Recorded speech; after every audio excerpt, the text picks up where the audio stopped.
Right, let me just check this sound. Come on. Come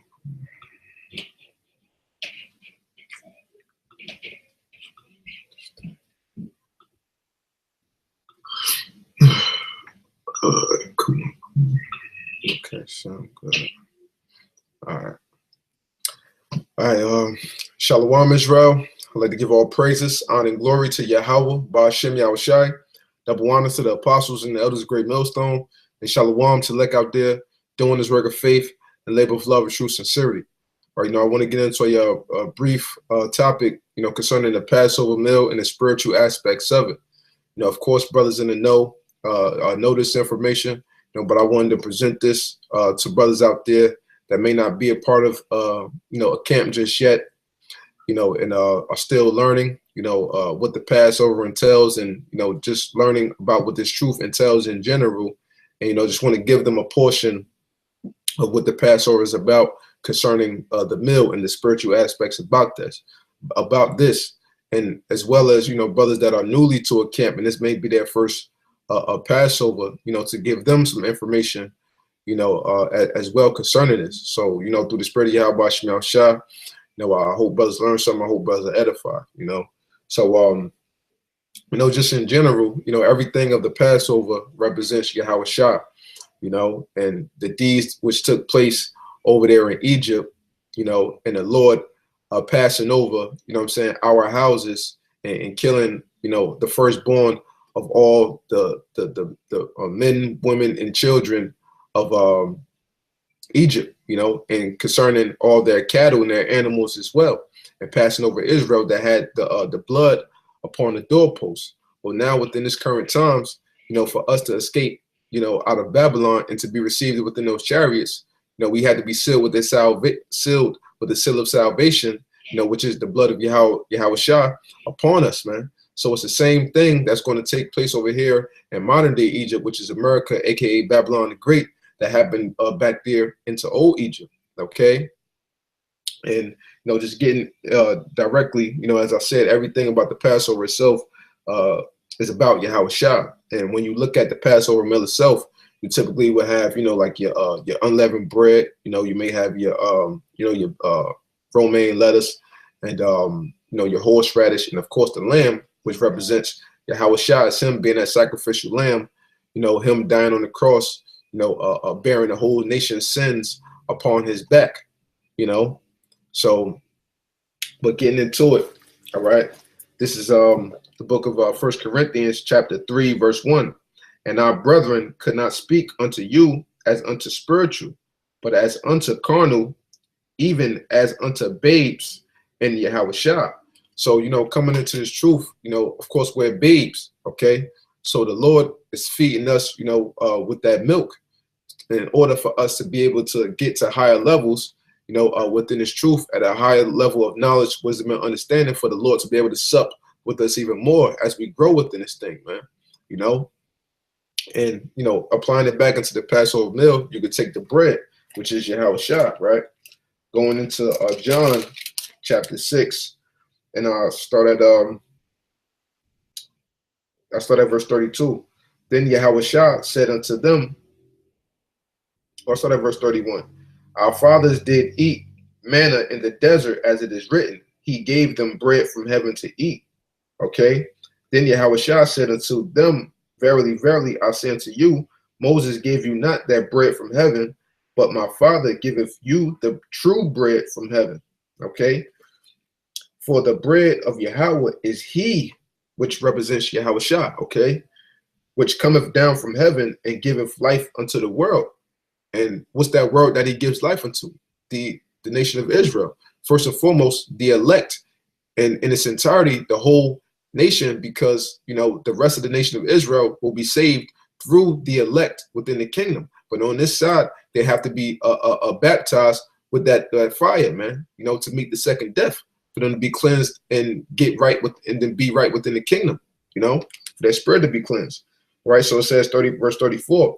Then said they unto him, Lord, evermore give us this bread. Okay. So they was what? Thirsting for the bread. Right. And Yahawashi said unto them, I am the bread of life.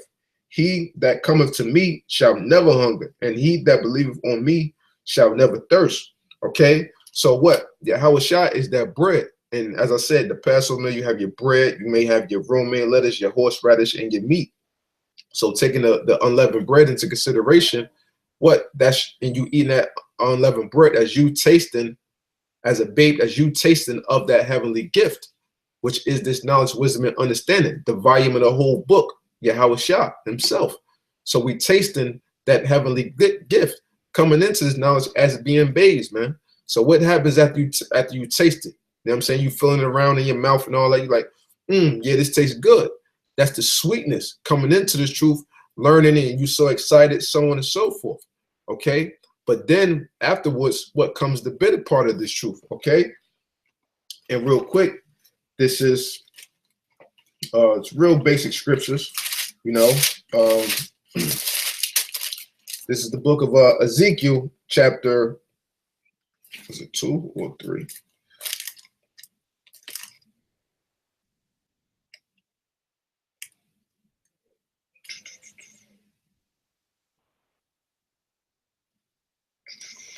Yeah, Ezekiel chapter 2 and verse 3.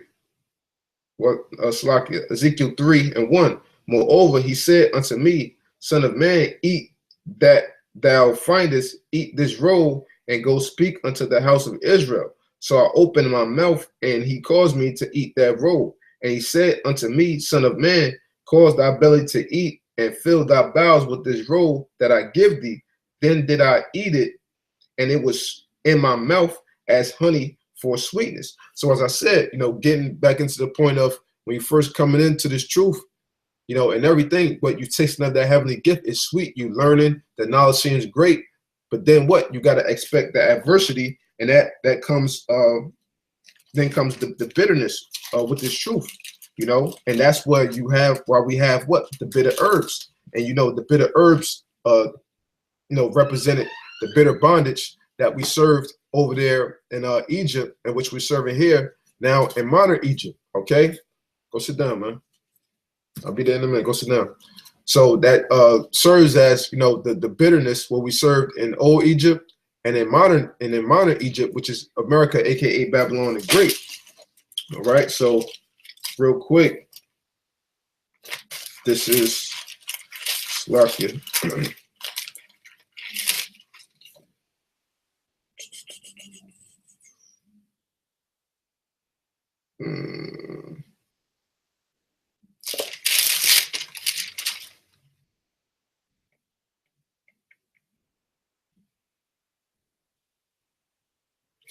Yeah, this is the book of Revelations 10 and 9.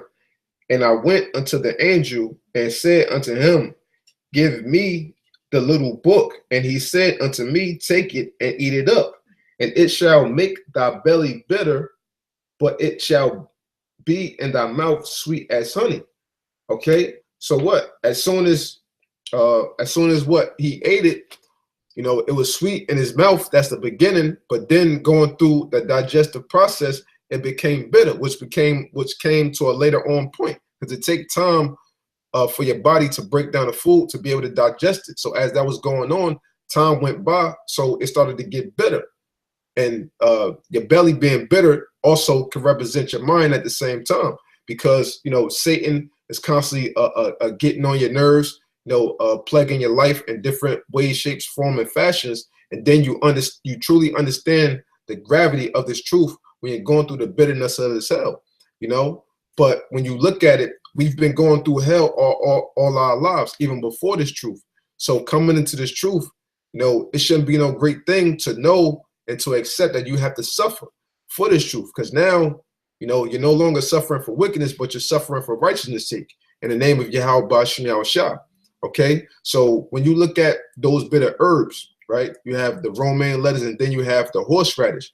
Bitter herbs prepare your digestive system to be able to take on more heavier foods. That's what you have those bitter herbs there for. So taking it back, you have the bread, which is Yahawashi, Okay, you have the bread, which is YAHAWASHI. You tasting of that heavenly gift. Then after a while, now it gets bitter in your belly, within your mind, and that's what the bitter herbs is there to help your prepare your mind to digest the meat that's to come on later on, man. Because ultimately, when you look at a horseradish, and horseradish is a real bitter herb, but horseradish is good for digestion, as I said.